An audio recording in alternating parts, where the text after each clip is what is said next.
Hi, I am in fact not dead. I know it's been like 9 months. It's been a long time, basically, and I just felt like doing this now. Since I still have the energy. I'm still not out of breath from all this talking, and yeah, I just wanted to show you how my old phone collection is, with, and which I have not which I have not update you on in 2 years, which is quite a while actually. Of course, 2 years is quite a while, but I'm cutting this out. Seriously, oh my god. Okay, but anyway, here are the phones, and some other things. I tricked you, huh? It's not just phones, you fool. It's also handhelds, a tablet, and consoles. More on that later. Okay, so anyway, man, it's dark. Okay, this thing cannot do well in the dark, so maybe I'll... There. Did this do anything at all? Not really.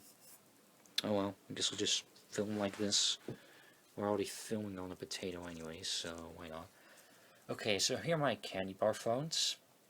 To start with, here's my oldest phone in my collection. Not the oldest thing, but the oldest phone. It's a Motorola. It was on Telford, and it's honestly more like a brick than a candy bar, but that's okay. Second of all, it's these two Siemens brick phones, which I find really interesting because one, they're probably the most colorful phones I have in this collection, and two, Siemens no longer makes phones because nearly went bankrupt. Okay, not that, but at some points they lost like 2 million a day, which is a lot, really, and also a pretty good reason to shut down an entire division. So anyway, next up we have this Nokia candy bar phone with 2 megapixel camera, and that's it. That's all I have to say about it. Next up is this N95. It's one of the few non-smartphones I have that actually has stuff like Bluetooth and Wi-Fi and front-facing camera and all that jazz. Also a flash, which is also a rarity in this collection. And yeah, overall, it's almost usable. Almost. And so next up is this phone, which is actually my first cell phone. I really like it. It's really nice and simple. It has a flashlight, no cameras though. And, it's really nice. I really like it. I got it back in 2010. It was a handy down for my brother. Uh, yeah, really good phone. Love it. So anyway, next up is this flip phone, which it's probably I think, in my opinion, one of the coolest looking dumb phones I have in this collection, just because it has this front display, camera, and flash, and it has all these different app buttons like contacts, media player, as and camera, and also the button layout is pretty cool, and it even has an inward camera, which once again, rarity in my collection. Pretty cool. Next up is this phone, which is other Samsung phone, nice and white, nice design, and yeah, really nice. It has a garbage. Too bad it has a garbage LCD display that's full of ghosting. Okay, so next up, I have this Nokia phone. It's very nice, very sleek. I especially like the way the buttons are laid out, nice and flat. Very nice, with a nice metallic finish, a glossy glass finish on the buttons, and also the screen, I guess. But it's a bit of a detriment if you were using this outside. But right now, it's in this honestly mediocre lighting. It's fine, I guess. And this is my second cell phone. And I really like this. I actually kind of like this a lot more than this candy bar phone, just because it flips. I could do this all day, to be honest. Very fun. Honestly, and it has even less features. I wonder if the battery still holds a charge, actually. It does. Well, I recently charged it, but let's just pretend it wasn't. So yeah, it was a T-Mobile exclusive, and yeah, I really enjoyed using it. If you could focus, thank you. Focus. There. Yeah, it just has a bunch of apps. And yeah, that's about it. Turning off. Okay. So now moving on to these slider phones. First of all is this Samsung one. Pretty nice, pretty sleek, pretty cool. It's made of plastic, but although every single one of these is made of plastic. But yeah, it's still pretty sturdy. This one, however, it's so rough. You can hear it, but this mechanism does not feel good. It just doesn't feel good. And yeah, it just doesn't feel good. But on the contrary, however, this one, I really like this one. It has a nice glass front, metal back, camera, flash, no front-facing camera though. But come on now, how can you complain when it has ditched this good of a build quality for a dumb phone? It even has a separate media player and camera button. How can I not love this? Yeah, look at that chin. It's rocking it with style. Okay, now toning down the enthusiasm. Onto the smartphones.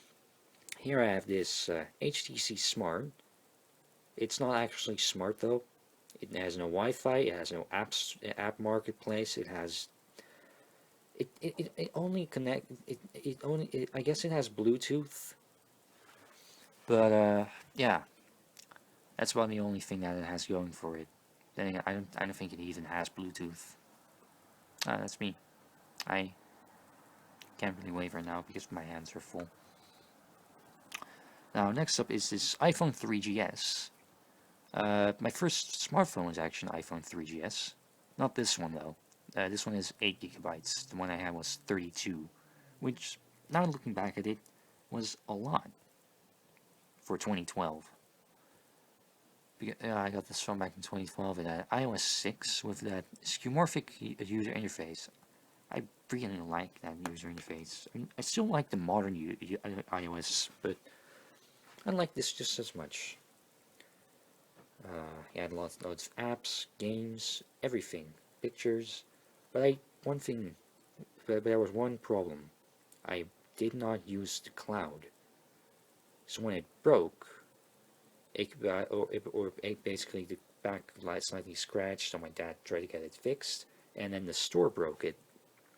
Everything was wiped. Everything was gone, aside from like 91 pictures that I shared through WhatsApp and were still on the WhatsApp cloud. So yeah, that's kind of a bummer, but you know, it is what it is. And I don't really see why I should linger on about this. So anyway, here I have two HTC phones again. I really like their phones, and I think it's a real shame that they fell from grace. But anyway, here I have this HTC Hd Mini. It's the smaller version of the HTC HD2, which was apparently a really big hit back when Windows Phone was relevant in 2009. And yeah, nice. It has a Windows Phone, very nice operating system, very fluid. I especially like the animations of that. Look at that. And also the weather animations. Hold on. Weather. Look at that shine. No. Just look at that. Or don't look at that shine. Okay. So anyway, good phone. And next up is this one, an HTC Wildfire S. Also a pretty good phone. Runs Android 2.2.5 Gingerbread. Uh, runs everything relatively fluidly, uh, but unfortunately it can't run anything at all because it's from 2010, running a very dated version of Android. And overall, I would not recommend using this right now, nowadays. So anyway, on to the next one. Here I have this iPhone 4S. Also, you have to have an iPhone 4S, but a black one. It's a really good phone. It became kind of slow in iOS 9 though. Though it's not unbearable, it's just kind of laggy and slow. I don't really have that much to say about this one. You have the Samsung Galaxy Note. Uh, it had a stylus, but it's gone. That's how I got this. Plastic bag. No battery ever, because the battery was so bloated that I was afraid that it was gonna crack the entire bag because this bag just feels flimsy on its own. Nice stainless steel frames though, and glass front, and AMOLED display, which is now burned in. But yeah, other than that, nice phone. And this is Samsung Galaxy Fame. Yeah, it's going fast. And yeah, it's came out in 2013, I think. This one 2011. This one too. And if you're wondering about the other release dates, 2010, 2010, 2009, 2008. Okay. But yeah, pretty nice phone. But not except not really because it's a low-end device from 2013. It can't run things that well, and it's pretty slow. I wouldn't want to use it. And now we come to the newest device in my collection, in terms of release date. The Samsung Galaxy Trend 2 Lite. It's again very low-end model from 2015 this time, about the same year as my previous phone, the 6S, iPhone 6S.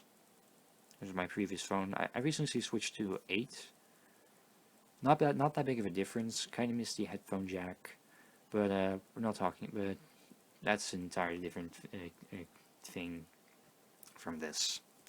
So anyway, it runs some games pretty well. I tried running some alpha editions of Pocket Edition, which ran fairly smoothly, but overall not that great. Especially the Wi-Fi sensors, which kept turning on and off for no reason. So I would not recommend using any of these phones nowadays, other than maybe the 4S. But that's just because it's it still has it's oh, and also I'm stuttering. I'm cutting this part as video. Hang on. Okay, so moving on to the non-phone things.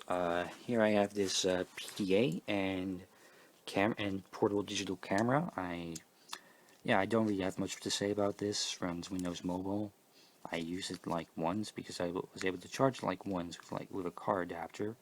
I don't have a USB charger for it yet. I don't really plan on buying one because because they cost like $20, and I don't have a job, so you know I usually have around 20 to $30, and I want at least enough money to get groceries. So holding up on that. But other than that, really pretty nice design. Looks pretty sleek and pretty nice. And the digital camera is broken.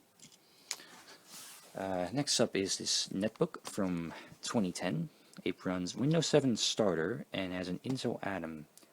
A whopping 1 gigabyte of RAM. My phone has more than that. This phone has about the same amount as that. absolute garbage, e-waste, landfill, yet I still keep it. Why? I do not know. Okay, so next up, the gaming handhelds. Here I have a Game Boy Color. I still use it from time to time because it's in practically perfect condition, aside from the missing battery cover and some scratches on the lens. Next to that, I have some V-Smile pockets, which is basically portable versions of the V-Smile from VTech, which means it plays pretty big cartridges compared to the system itself. Yeah, and it also runs in like 4 AA's and has a shitty LCD. Now next up is this first gen iPad. Still use it today. It's a pretty good tablet still, aside from the fact that it can barely run any apps aside from Netflix if it's still on there, and viewing photos and emails and calendar appointments through iCloud. Yeah, aside from those things, it's kind of pointless if you still have one of these and still use them. Upgrade them, please. It's not worth it using this. The only reason I still use this is because I cannot afford an actual iPad.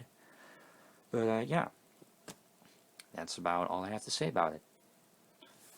And now for the consoles, or one console, the Atari 2600. Okay, this is really dark. But yeah, it came out in the 1970s. It has a game right in here, Star Voyager by iMagic, released in 1982, about a year before the big crash of the video game industry. It's pretty cool. Unfortunately, I cannot play it because I don't have a CRT. Yeah. But yeah, that's about it. That's my entire collection, and it'll probably grow more in the future, and I might do an update somewhere within this year. I probably just do whenever I feel like it, basically.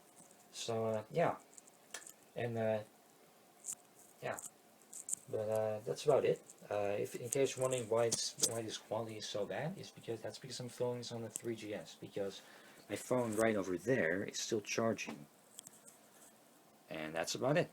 So peace.